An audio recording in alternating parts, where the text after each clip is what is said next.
والصلاة والسلام على وليهما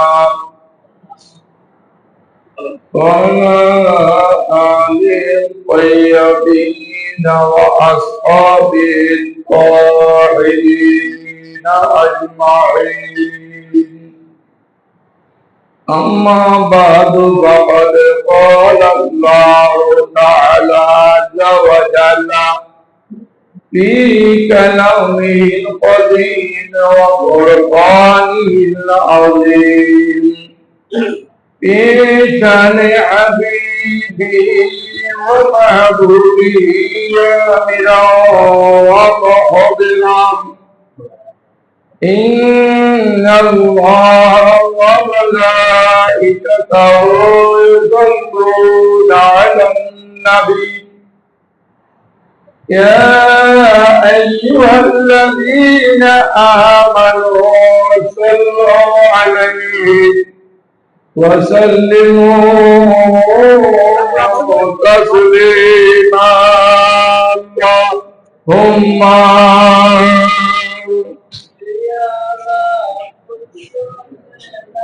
مولانا محمد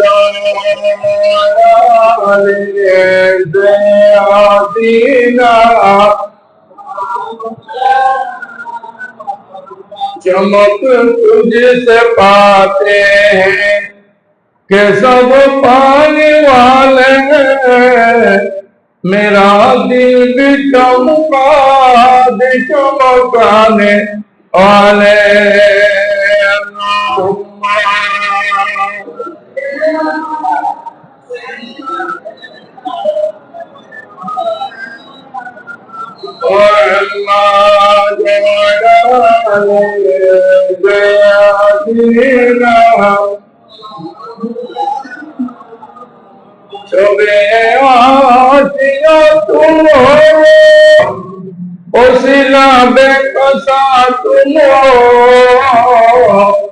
तुम्हें छोड़कर कहाँ जाओ बताओ या रसूल अल्लाह।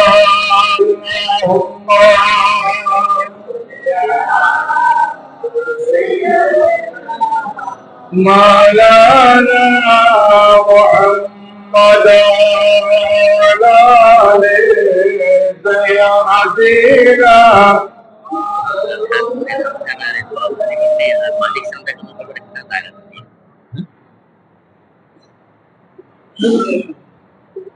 अल्लाह पाक जल्ला शानुहुल दरबारे आली शाने शुक्र सिजदा আদায় করি যে আল্লাহ রাব্বুল আলামিন আমাদের উপর দয়া করেছেন, ihsan করেছেন, রহমত দান করেছেন। এজন্য একবার বলি আলহামদুলিল্লাহ।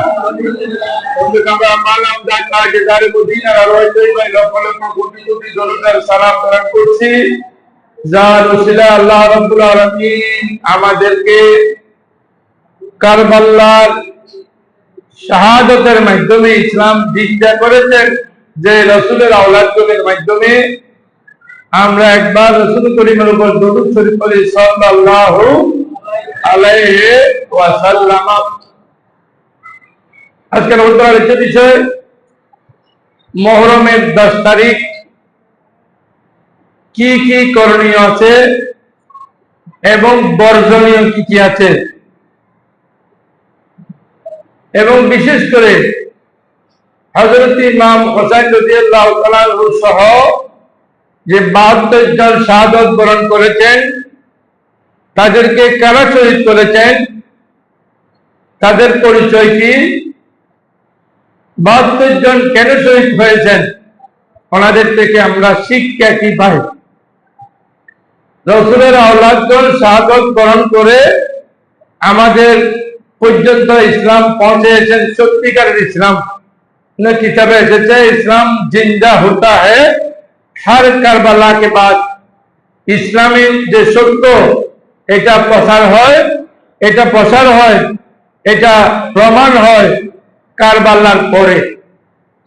তো এই প্রসঙ্গে ইমাম হোসেন রাদিয়াল্লাহু তাআলা প্রসঙ্গে কিতাবের মধ্যে অনেক কথা এসেছে।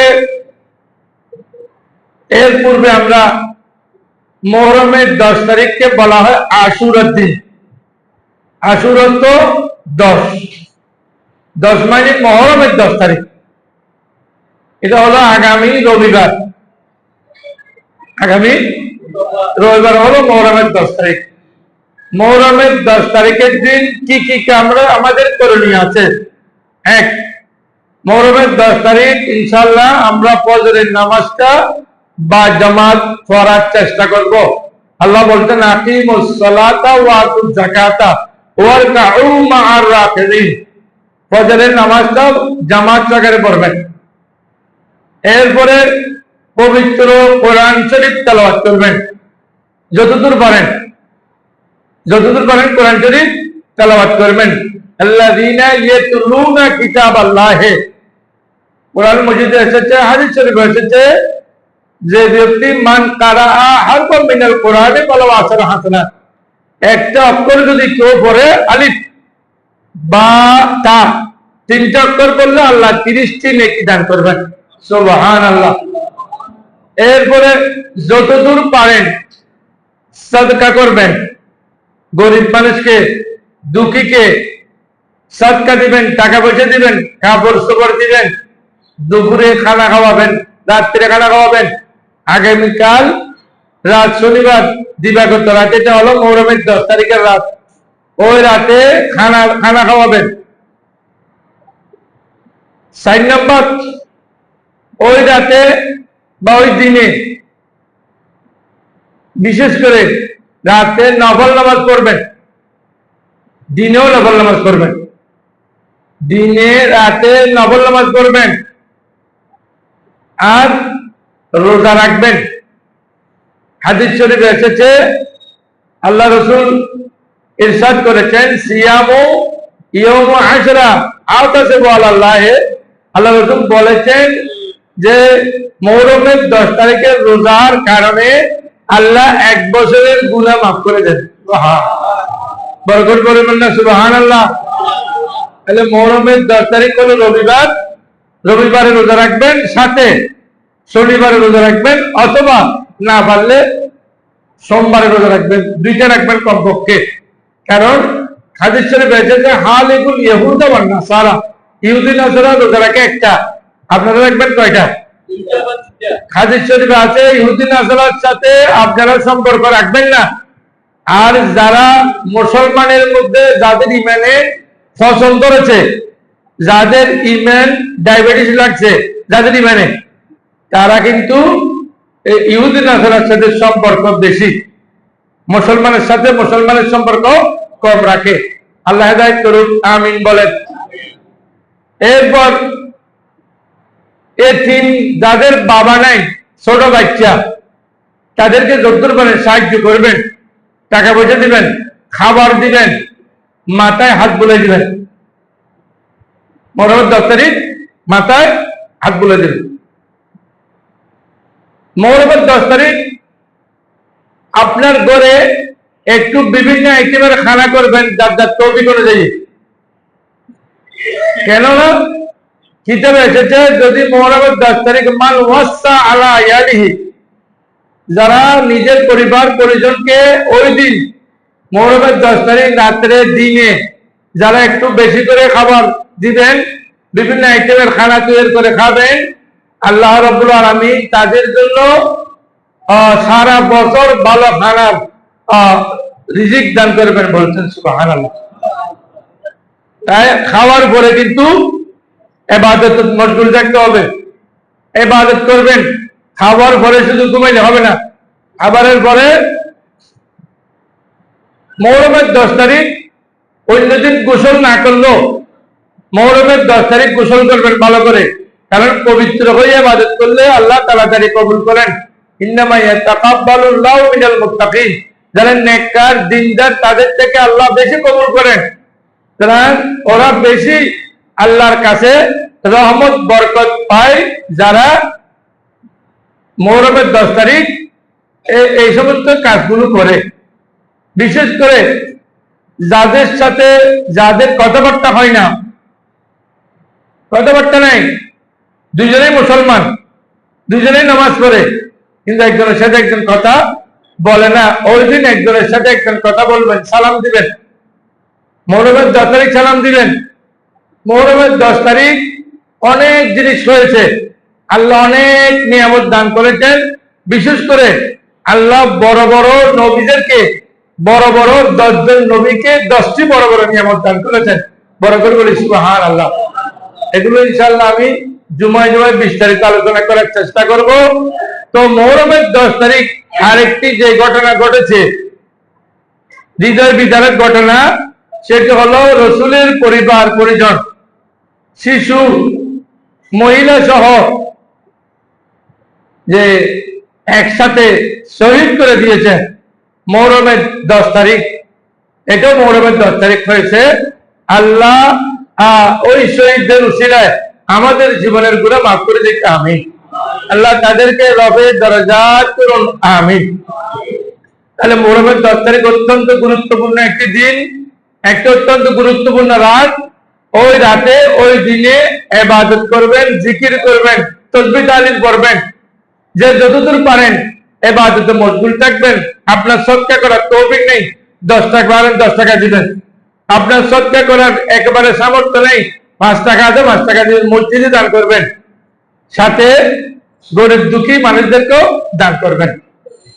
তো মুহররমের 10 তারিখ যে হৃদয় বিদারক ঘটনা হয়েছে, আমি ওই ব্যাপারে একটু সংক্ষিপ্ত আকারে আপনাদের দৃষ্টি আকর্ষণ করার চেষ্টা করছি। আমার সাথে বলেন, সুলতানে কারবালা কো মেরা সালাম হে। বলেন, সুলতানে কারবালা কো हमारा सलाम हो, जनाने मुस्तफा को हमारा सलाम हो, औलाद मुस्तफा को हमारा सलाम हो। असगर की नन्ही जानो पे लाखो दरूद सलाम हो, मासूम बे खता को हमारा सलाम हो। अकबर से नौजवान भी जंग में हुई शहीद, हम शिकले मुस्तफा को हमारा सलाम हो। अल्लाह रब्बुल आलमीन इमाम हुसैन রাদিয়াল্লাহু তাআলা আনহু এবং ইমাম হাসান রাদিয়াল্লাহু তাআলা আনহু ব্যাপারে আল্লাহ এবং আল্লাহ রাসূল অনেক কথা বলেছেন। কোরআন মজিদে এসেছে, কুল লা আসআলুকুম আলাইহি আজরান ইল্লাল মুআদ্দাতা ফিল কুরবাত। আল্লাহ রাসূল বলেছেন, আল্লাহ কোরআন মজিদে ইরশাদ করেছেন, হে নবী আপনি বলে দিন, আপনার উম্মতকে বলে দিন, আপনি যে 63 বছর জিন্দেগিতে কষ্ট করেছেন, কাফের মুশরিকদেরকে মুসলমান বানিয়েছেন, জাহান্নামীদেরকে জান্নাতে বানিয়েছেন, আপনার দিনরাত পরিশ্রম করেছেন, তাবলীগের কাজ করেছেন, দাওয়াতের কাজ করেছেন, এর কোনো প্রতিদান আপনার উম্মত থেকে আপনি চান না, আগে বলে দেন।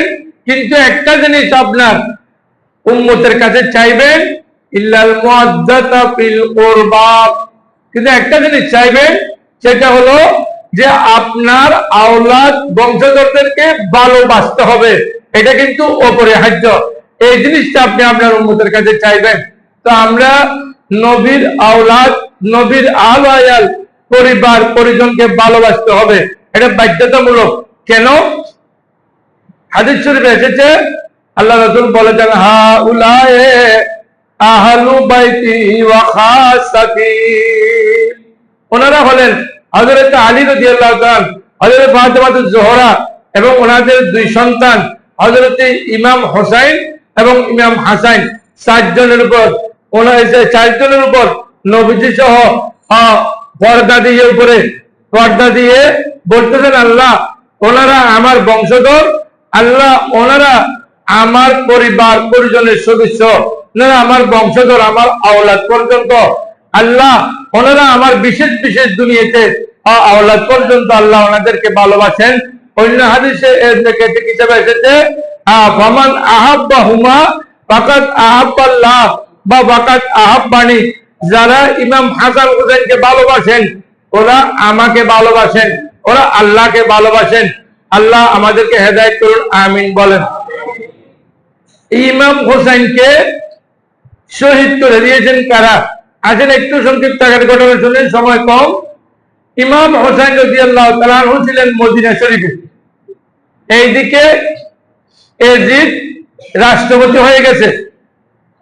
এজিদ রাষ্ট্রপতি হওয়ার পরে এ খবর যখন ইমাম হোসেনের কাছে গিয়েছেন, ইমাম হোসেন রাদিয়াল্লাহু তাআলা আনহু বললেন, এজিদ জালেম, এজিদ দুঃখবাজ, এজিদ ইসলাম মানে না, এজিদকে আমি মানতে পারি না রাষ্ট্রপতি হিসেবে।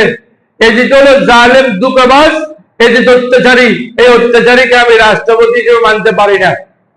তাই কি করব? মক্কা শরীফ মদিনা শরীফের কেউ ওনাকে মানে না, আর বাকি বসরা কুবা অন্য জায়গাগুলো মেনে নিয়েছেন।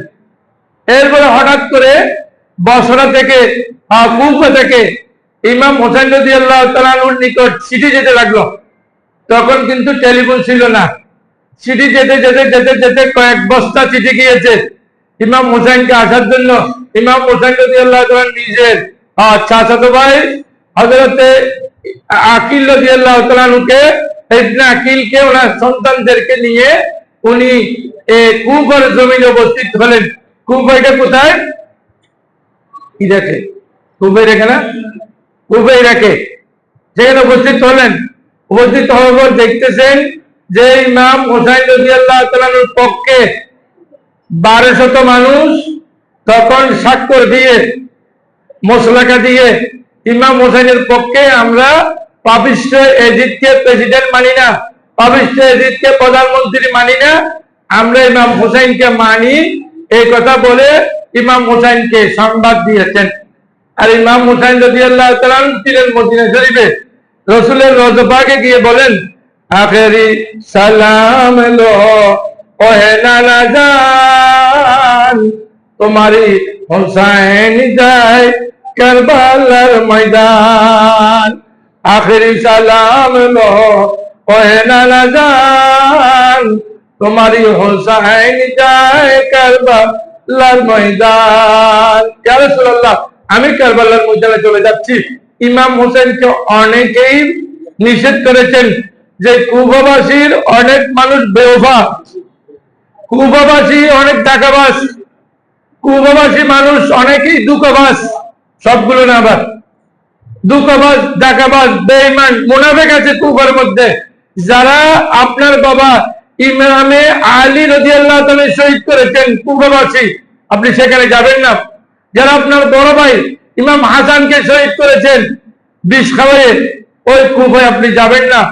কিন্তু যেতে মানা করলো, যেহেতু এটা তাকদীরে আছে, ইসলাম জিন্দা হওয়ার জন্য, সত্য এবং মিথ্যার মাঝখানে পৃথক করার জন্য, বাতিল এবং হকের মাঝখানে পৃথক করার জন্য ইমাম হোসেন রাদিয়াল্লাহু তাআলা সেখানে সপরিবারে শিশু মহিলা সহ একসাথে সেখানে গিয়েছেন।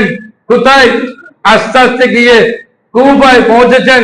কুফার এই যে কারবালা, যেটা কিতাবে লিখতেছে, করত বিপদ বলত বিপদ, কারবালা মানে ডবল বিপদ।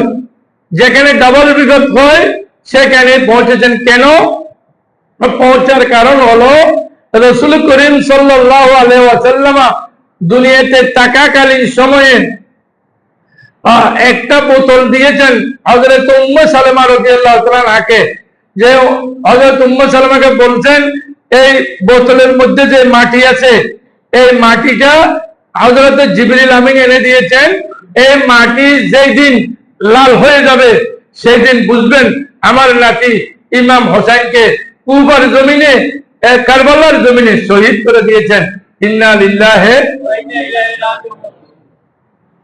হঠাৎ করে হযরত উম্মে সালামা রাদিয়াল্লাহু তাআলা স্বপ্নে দেখলেন যে বোতল লাল হয়ে গেছে। বোতলের মাটিগুলো, মাটিটা আসলে লাল নয়, বোতলের মাটি লাল হয়ে গেছে, এটা কিতাবের কথা। যা হোক, ইমাম হোসেন রাদিয়াল্লাহু তাআলা ওখানে পৌঁছার পরে ওনার সাথে অনেক রওয়ায়াত আছে, কেউ বলছেন পুরুষ ছিলেন 72 জন, আবার এর সাথে মহিলা ছিলেন, এর সাথে শিশু ছিলেন। আর ইমাম হোসেন রাদিয়াল্লাহু তাআলা ওখানে পৌঁছার পরে সেখানে উপর গভর্নর ছিল তখন নোমান বিন বশির। নোমান বিন বশির ছিলেন নবী পরিবারের প্রেমিক। নোমান বিন বশিরকে তাড়াতাড়ি এজিদ পাল্টিয়ে ফেলছেন, এজিদ তাড়াতাড়ি পাল্টিয়ে ফেলছেন, সেখান থেকে পাল্টিয়ে দিয়েছেন ইবনে জিয়াদকে। ইবনে জিয়াদ ছিল নামে মুসলমান, ইবনে জিয়াদ ছিল একজন মারাত্মক ধরনের মুনাফিক। এই মারাত্মক ধরনের মুনাফিক ইমাম হোসেন রাদিয়াল্লাহু তাআলার সাথে যে আস্তে আস্তে ইমাম হোসেন রাদিয়াল্লাহু তাআলা ডুবতে ডুবতে যখন কারবালার পাশে গিয়ে পৌঁছলেন, তখন ইমাম হোসেনকে চতুর্দিকে ঘিরে ফেলল। ইমাম হোসেন রাদিয়াল্লাহু তাআলার সাথে ছিলেন 72 জন, আর কেউ একটু বেশি বলছেন, আবার কেউ একটু কম বলছেন। আর এজিদ বাহিনী ছিল মাত্র 22,000। বড় করে বলি নাউজুবিল্লাহ। এই মুনাফিকদের বিচার আল্লাহ কিয়ামতের দিন আল্লাহর কাছে আমরা দাবি করি। 22,000 যে মুনাফিক ছিল, সেখানে হিন্দু ছিল না, বৌদ্ধ ছিল না, খ্রিস্টান ছিল না, সবাই নামধারী মুসলমান ছিল। মাথায় ছিল টুপি, মুখে ছিল দাড়ি, পাঞ্জাবি বড় ছিল, টাটকা খাসা ফেরেশতার মতো এই মানুষগুলো 22,000 মানুষ ইমাম হোসেন রাদিয়াল্লাহু তাআলাকে ঘিরে ফেলেছেন। ঘিরে ইমাম হোসেন রাদিয়াল্লাহু তাআলা বলতেছেন যে আমার 3টা দাবি আছে, আমার দাবিগুলো শোনো। একটা দাবি হলো, আমি যে মদিনা শরীফ মক্কা শরীফ থেকে এসেছি আমি সেখানে চলে যাব, আমাকে সেখানে চলে যেতে দাও। দ্বিতীয় নম্বর দাবি হলো, আমাকে এজিদের সাথে দেখা করতে দাও, আমি ডাইরেক্ট এজিদের সাথে কথা বলি, সে কি বলে। তৃতীয় নম্বর আমার দাবি হলো, আমাকে অন্যত্র কোনো জায়গায় হলো চলে যেতে দাও। কেন? তোমাদের নাম তো মুসলমান, আমি তো মুসলমান নয় শুধু, আর রাসূল করিম ঘোষণা দিয়েছেন ইন্নাল হাসানা ওয়াল হুসাইনা সাইয়্যিদা শাবাবে আলিল জান্নাহ। আমার ইমাম হাসান আর হোসেন রাদিয়াল্লাহু তাআলা বেহেশতের যুবকদের সর্দার। এই নামধারী মুসলমানেরা, তোমরা যখন ইন্তেকাল করবা, তোমরা দুনিয়া থেকে যাবা, তোমরা বেহেশত যেতে চাইলে ওই বেহেশতের সর্দার হবো আমি। আমার নানা, আমার নানার হাদিস, সুতরাং আমাকে এই দিক থেকে এই দিক যেতে দাও। নোমান এরপরে ইবনে জিয়াদ হলো মারাত্মক ধরনের একজন কুচক্রী মানুষ। উনি আর দেরি করল না, যেহেতু এজিদ অর্ডার দিয়েছে দড়ি নেওয়ার জন্য, এরপরে দড়ি নেওয়ার জন্য, মেরে ফেলার জন্য, যুদ্ধ করার জন্য, এবার 22,000 সৈনিক একে একে ইমাম হোসেন রাদিয়াল্লাহু তাআলা অনেক কথা বলেছেন, কিন্তু কেউ এরা কান দেয় না। এইদিকে ইমাম হোসেন রাদিয়াল্লাহু তাআলা তাবুতে আযান হচ্ছে, সেখানে আশহাদু আন্না মুহাম্মাদুর রাসূলুল্লাহ বলেছেন। আবার ওইদিকে ওই শয়তানদের, ইবলিসদের, মুনাফিক নামক মুসলমানদের, নামধারী মুসলমানদের সেই তাবুতে আযান হচ্ছে, সেখানে নামাজও হচ্ছে। আর নামাজের মধ্যে আত্তাহিয়াতু লিল্লাহি ওয়াস সালাওয়াতু ওয়াত তাইয়্যিবাতু আসসালামু আলাইকা আইয়ুহান নাবিয়্যু ওয়া রাহমাতুল্লাহি ওয়া বারাকাতুহু দুই তাবুতে পড়তেছেন। সাথে সাথে দরুদ ইব্রাহিম পড়ে ওয়ালা আলে মুহাম্মাদিন বলছেন। ওয়ালা আলে মুহাম্মদ মানে সেখানে ইমাম হোসেন রাদিয়াল্লাহু তাআলা সহ আওলাদে মুস্তাফা নবীর বংশধরকে নামাজে সালাম দিচ্ছেন। তাই নামাজ পড়লে শুধু মুসলমান, কথা বলেন না, কথা বলতে হবে, শুধু নামাজ পড়লে মুসলমান নয়। আপনারা তো মনে করেন ভারত নামাজের জন্য ভাড়া দিয়ে ফেলে, আল্লাহকে ভালোবাসেন না, নবীকে ভালোবাসেন না, নবীর আওলাদদেরকে ভালোবাসেন না। ইমানদার না হলে নামাজ যদি আপনি 100 বছর নয় 5,000 বছর নামাজ পড়তে থাকেন, লা তুকাব্বিরু সালাতুকুম, তোমাদের একটা নামাজও কবুল হবে না। দেখেন এজিদ মার্কা মুসলমানদের খাসলত, ওনাদেরকে এত প্রস্তাব দেওয়ার পরেও কেউ শুনলো না, কেউ শুনে না। না শুনতে লাস্ট মোমেন্টে এসে ইমাম হোসেন রাদিয়াল্লাহু তাআলা 9 তারিখ, আজকে 8 তারিখ, আগামীকাল 9 তারিখ, এই 9 তারিখ মুহররমের 9 তারিখ রাত্রে চতুর্দিকে লাইট বন্ধ, সবাইকে মশওয়ারা করার জন্য এক জায়গায় একত্রিত করেছেন। 72 জন মুসলমানকে একত্রিত করে বলেছেন যে এজিদ আমার রক্ত চায়, এজিদ আমাকে মারতে চায়, এজিদ আমাকে দুনিয়া থেকে বিদায় করতে চায়, এজিদ আমাকে শহীদ করতে চায়। তোমরা যে যেদিকে পারো রাতের অন্ধকারে তোমরা চলে যাও, তোমরা এখানে কেউ তাকিও না, তোমরা চলে যাও। আমাকে চায়, আমি যাব না। আমি হকের জন্য, সত্য এবং মিথ্যার পার্থক্য করার জন্য, বাতিল এবং হক পার্থক্য করার জন্য আমি প্রয়োজনে এখানে শাহাদত বরণ করব, তোমরা চলে যাও। সময় দিয়েছেন, একবার দুইবার তিনবার বলার পরেও উত্তর দিয়েছেন না, হুজুর আমরা কেউ যাব না। কেন যাবেন না? কেন? কাল কিয়ামতের ময়দানে যদি আল্লাহ আমাদেরকে জিজ্ঞেস করেন যে আমার নবীর নাতিকে, কলিজার টুকরা নাতিকে, ইমাম হোসেন সহ আমার নবীর পরিবারকে কারবালার জমিনে রেখে তোমরা কেন চলে গেছো, আমরা তখন উত্তর দিতে পারবো না। আল্লাহ ইয়া রাসূলুল্লাহ, হে রাসূলের নাতি, আমাদের জীবন তো একটাই, এটা যদি শহীদ হয়ে যদি দিতে পারি, এই জীবন যদি শাহাদাত অবস্থায় যদি চলে যায়, তাহলে আমাদের মতো ভাগ্যবান আর কি আছে? আমরা নবীর নাতিকে এখানে পেলে কেউ যেতে পারবো না, আমরা কেউ যাব না, আমরা এখান থেকে কেউ নড়াচড়া করবো না। সবাই আমরা শহীদ হবো নয়, শুধু আমরা আগে শহীদ হবো, পরে আপনি শহীদ শাহাদাত বরণ করবেন। একে একে 22,000 সৈনিক, আর এদিকে হলো 72 জন। 22,000। আমার আশ্চর্য লাগে, এই কুফাবাসী, এই ইরাকের জমিনে, ইরানের জমিনে মুনাফিক এখনো তারা বলতেছে, নাম কিন্তু মুসলমানের নামের সাথে মিল। এখনো ইরানকে এভাবে মারতে পারছে কেন? ওই মুনাফিকের কারণে। মুসাদ নামক মুনাফিক ওখানে ঢুকে গেছে, ওই মুনাফিকের কারণে ইরানকে এবার এত মারতে পারছে, না হয় এত ইরানকে মারতে পারতো না। সাদ্দাম হোসেনকে যারা ধরে দিয়েছে, ওরা নামদারি মুসলমান, পুরস্কারের জন্য শয়তানের ধরে দিয়েছে। সুতরাং এগুলো হলো, এখানে মুনাফিক মুসলমান আছে এখনো, বাংলাদেশেও আছে মুনাফিক মুসলমান, পাকিস্তানেও আছে মুনাফিক মুসলমান, ওয়ার্ল্ডের যেখানে মুসলমান আছে, মুসলমান দুই ভাগ, কতগুলো খাঁটি মুসলমান আর কতগুলো মুনাফিক মুসলমান। টুপি দিলে, দাড়ি রাখলে, পাঞ্জাবি সুন্দর করে বললে, পায়জামা সুন্দর সুন্দর বললে মুসলমান হওয়া যায় না। মুসলমান হলো লা ইলাহা ইল্লাল্লাহ মুহাম্মাদুর রাসূলুল্লাহকে যারা বিশ্বাস করবে অন্তরে প্রাণে, আল্লাহ এবং রসুলের বিরুদ্ধে কিছু বলবে না, আল্লাহ এবং রসুলের বিরোধিতা করবে না, এবং আওলাদে মুস্তাফার বিরোধিতা করবে না, তারাই হলো মুসলমান। অন্যগুলো কিন্তু মুসলমান নয়, অন্যগুলো মুনাফিক। আপনার নামাজের কারণে আপনি ব্যস্ত দিতে পারবেন, একটা কোনো কিতাবে লেখে নেই, একেবারে নেই, একেবারে নেই। বরং এটা আছে, আপনি নবীর আওলাদ পর্যন্তদেরকে, আপনি যদি নবীর বংশধরদেরকে ভালোবাসেন, তাহলে রাসূল করিম সাল্লাল্লাহু আলাইহি ওয়াসাল্লাম বলতেন হাদিস শরীফে, বেশফাআতিহি, রাসূল করিম আপনার জন্য সুপারিশ করবেন, রাসূলের সুপারিশের কারণে আপনি ব্যস্ত যেতে পারবেন।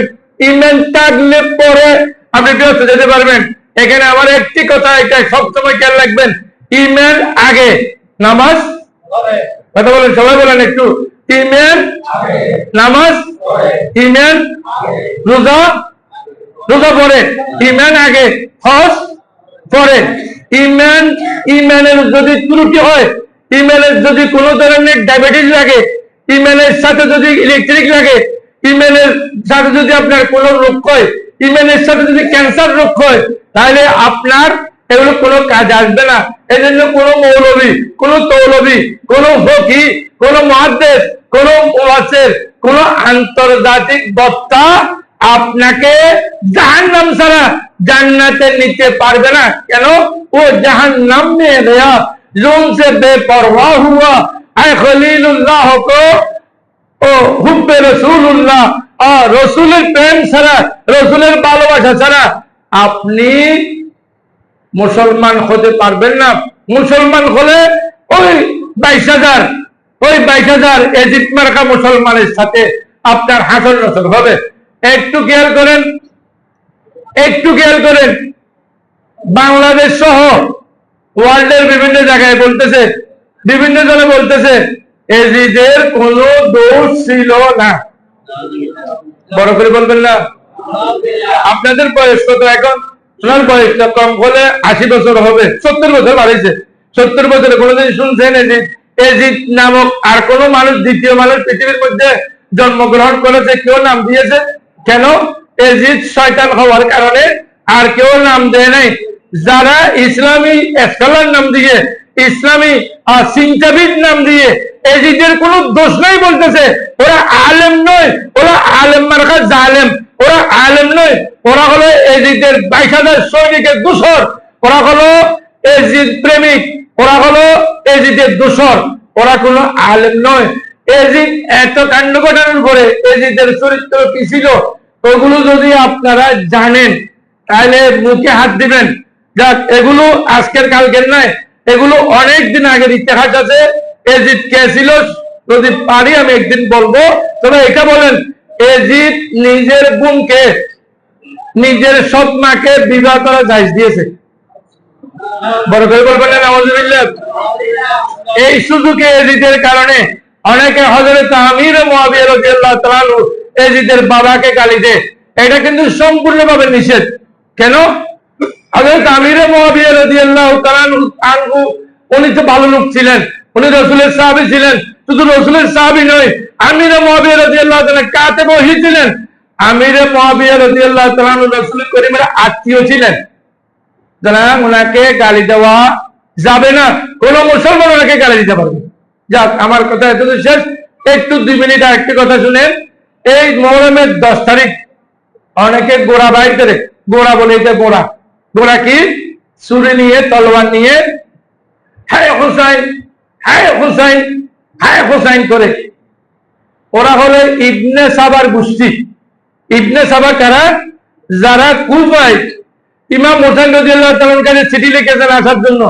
ইমাম হুসাইন আসার পরে ওদের কাছে জিজ্ঞেস করছেন যে তোমরা আসতে বলছো, আমি এসেছি। সুতরাং তারা বলছে আমরা চিঠি লিখি নাই। বড় করে বলবেন না নাউজুবিল্লাহ। ইবনে সাবার গোষ্ঠী এগুলো শয়তান, কিয়ামত পর্যন্ত শয়তান থাকবে। ওরা হলো শিয়ে। ওরা কি? শিয়ে।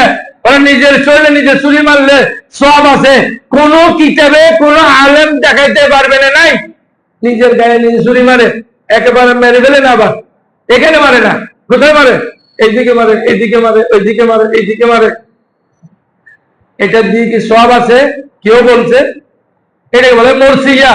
হায় হোসাইন, হায় হোসাইন, হায় হোসাইন করে। হায় হোসাইন, হায় হোসাইন করলে সওয়াব আছে, এমন পৃথিবীর মধ্যে কোন আলেম জন্মগ্রহণ করে নাই। হায় হোসাইন, হায় হোসাইন করলে সওয়াব আছে। কেন হায় হোসাইন করতেছে? কেন হায় হোসাইন করতেছে? ইমাম হোসেন রাদিয়াল্লাহু আনহু শহীদ হয়েছেন। ইমাম হোসেন রাদিয়াল্লাহু ইসলাম মতে যা আছে তা করে হাদিস শরীফে আছে, যে ব্যক্তি মান তারাবাল হুদুদা, যে মুখে চাপ্পড় মারে, সুলতানে ওয়া শাক্কাল জুয়ুবা, পকেট ছিঁড়ে ফেলে, লাইসা মিন্না, আল্লাহ রাসূল বলেছেন সে আমার উম্মত নয়, খাঁটি উম্মত নয়। তাই এভাবে যাদের বাবা ইন্তেকাল হয়, মা ইন্তেকাল হয়, যে ইমাম হোসেন রাদিয়াল্লাহু তাআলা শহীদ হয়েছেন, এই জন্য পকেট ছিঁড়ে ফেলবেন, গায়ে ছুরি মারবেন, হায় হোসেন, হায় হোসেন করবেন, গোড়া বাইর করবেন, মিছিল বাইর করবেন, তাজিয়া করবেন। তাজিয়া গুলো কোনো কিতাবে নাই, এটা শরীয়তে নাই। তাজিয়া নাই, এই ধরনের মিছিল নেই, এই ধরনের এগুলো করা, হায় হোসেন করে নিজের গায়ে ছুরি মারা এটা নাই। বরং হাদিস শরীফে এটা নিষেধ করেছেন। তাই রাসূলের হাদিস যদি মানেন, রাসূলের নাতির বেশি প্রেমিক হয়ে আপনি যেগুলো করতেন ইসলাম বিরোধী, ওগুলো থেকে বিরত থাকেন, ওগুলো থেকে দূরে থাকেন। এটা সম্পূর্ণ নিষেধ। অনেক মানুষ আবার এখানে দৌড় দৌড়দের মিছিলে যায়, এগুলো নিষেধ কাম করবেন না। ওই দিন অপবিত্র কোনো কাজ করবেন না, অবৈধ কোনো কাজ করবেন না, অবৈধ কাজে যাবেন না। আল্লাহ রাব্বুল আলামিন ইমাম হোসেন রাদিয়াল্লাহু তাআলা সহ 72 জন যারা শাহাদাত বরণ করেছেন, শুধু একজন জয়নুল আবেদিন নামক রাসূলের একজন আওলাদ দেখে বাকি সবাইকে ফিনিশ করে দিয়েছেন। ওনাকে মারার জন্য এসেছেন। ওনাকে মারতে যখন এসেছেন বলতেছেন এখানে অনেক মহিলা আছে, তোমাদের নাম তো, তোমাদের পিছনে তো মুসলমান আছে। মুসলমান, তোমরা নবীর আওলাদ পর্যন্ত মহিলা যারা আছে ওদেরকে কি তোমরা বেইজ্জত করতে পারবা? হয় না। তাহলে কি করবো? ওদেরকে জায়গা মতো পৌঁছানোর জন্য একজন তো লাগবে, লাগবে না? লাগবে। শুধু লাগবে না, এদের মতো পাবিষ্ট হলে হবে না, বরং একজন নেককার সন্তান লাগবে ওনাদেরকে নিয়ে যাওয়ার জন্য। এরপরে ইমাম হোসেন রাদিয়াল্লাহু তাআলা ছেড়ে দিয়েছেন, নাহলে ইমাম হোসেন রাদিয়াল্লাহু তাআলা রাত ছাড়ে নাই। ইমাম আলী আসগর রাদিয়াল্লাহু তাআলা দুধের বাচ্চা, 3 দিন ধরে পানি বন্ধ, 7 তারিখ 8 তারিখ 9 তারিখ 7 তারিখ থেকে পানি বন্ধ, ফোরাত নদীর পানি বন্ধ করে দিয়েছে। এটা কি মুসলমান কিভাবে বলবেন? এটার জন্য আপনার অন্তর জ্বলে, ইমাম হুসাইনের জন্য, আওলাদ মুস্তাফার জন্য আপনার অন্তর জ্বলে না। আপনি কি মুসলমান? 6 নম্বরই মুসলমান, 2 নম্বরই আপনি 1 নম্বরে মুসলমান নয়। আপনি আলেম মার্কাজ আলেম, আপনি আলেমদের কলঙ্ক। ইমাম হুসাইনের দোষ ছিল না, ইমাম হুসাইনের দোষ ছিল। আর হযরত বলে এজিদের বিরুদ্ধে আপনি এজিদের পক্ষে বলেন, ইমাম হুসাইনের বিরুদ্ধে বলেন, আপনাকে মুসলমানের কলঙ্ক। আপনি মুসলমান সমাজ ত্যাগ করেন তাড়াতাড়ি, আপনি মুসলমান নন, আপনি হলেন সারা একজন রইসুল মুনাফিকিনের মধ্যে আপনার নাম উঠবে। আপনি এত বড় মারাত্মক একজন লোক। সুতরাং ইমাম আলী আকবর রাদিয়াল্লাহু তাআলা 3 দিন পর্যন্ত পানি নেই। ইমাম হুসাইন রাদিয়াল্লাহু তাআলা ছেলে, বড় ছেলে, উনি পানির জন্য কাতর হয়ে গেছেন। বলছেন, বাবা তুমি চলে যাও, মেয়েদেরকে নিয়ে ওদিকে থাকো।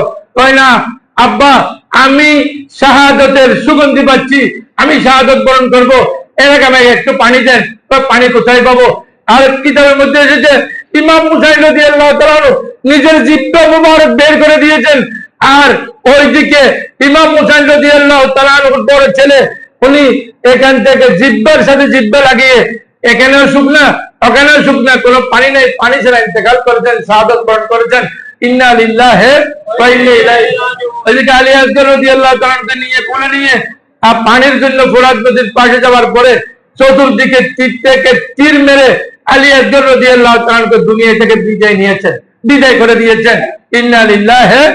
আর এদিকে ইমাম হোসেন রাদিয়াল্লাহু তাআলা এসে বলেন ওনার মাকে যে উনি এমন পানি পান করেছেন আর জীবনে পানি পান করবে না, উনি দুনিয়া থেকে শাহাদাত বরণ করেছেন। কিসের মুসলমান? 6 নম্বরে মুসলমান। আপনারা যে ইমাম হুসাইনকে, ইমাম হুসাইনের এই ছোট বাচ্চাকে পানি দিলেন না, পানির বদলে তীর দিলেন, কিসের মুসলমান? 6 নম্বরে মুসলমান। তাহলে মুসলমান দুই প্রকার, কতগুলো 1 নম্বরে আর কতগুলো কথা বলেন না, কতগুলো? এই 2 নম্বরে মুসলমান থেকে সাবধান। আপনার ইমান বাঁচলে আপনি বাঁচবেন, ইমান বাঁচলে কবরে শান্তি পাবেন, ইমান থাকলে হাসরে শান্তি পাবেন, ইমান না থাকলে অন্য কোন ইবাদত কবুল হবে না। এই জন্য কিতাবে এসেছে হাল ইবাদাতুল কুফারে মকবুলাতুন আমলা। কাফের মুশরিকরা অনেক ভালো কাজ করে, কল্যাণমূলক কাজ করে, ওরা সব পাবে কিনা? হয় না, ওরা সব পাবে না। কারণ কি? ওরা সব কাজ কল্যাণ করে, 99টা কল্যাণ করে দেয়, কিন্তু একটা ইমান নাই। ইমান না থাকলে কল্যাণমূলক কাজ করলো, পরকালে ওদের কিছু নাই। এই জন্য বলছেন রব্বানা আতিনা ফিদ দুনিয়া হাসানাতুন রহমানুদ দুনিয়া রহিমুল বিল আখিরাহ। আর দুনিয়াতে যা ওরা পাবে, পরকালে ওদের জন্য কিছু নাই। তাই যারা 2 নম্বরে মুসলমান, ওরা কাফের মুসলমানের, কাফের মুশরিকের মতো, ওদের থেকে সাবধানে থাকবেন, ওদের থেকে ইমান বাঁচাইতে চেষ্টা করবেন। ওদের থেকে ইমান না বাঁচাইলে আপনিও ওদের মতো ওদের খপ্পরে পড়ে জাহান্নাম ছাড়া কোনো ভয় নেই। আল্লাহ আমাদেরকে বুঝার জন্য তৌফিক দান করুক, আমিন। আলহামদুলিল্লাহ রাব্বিল আলামিন। আরেক জুমায় বলেছিলাম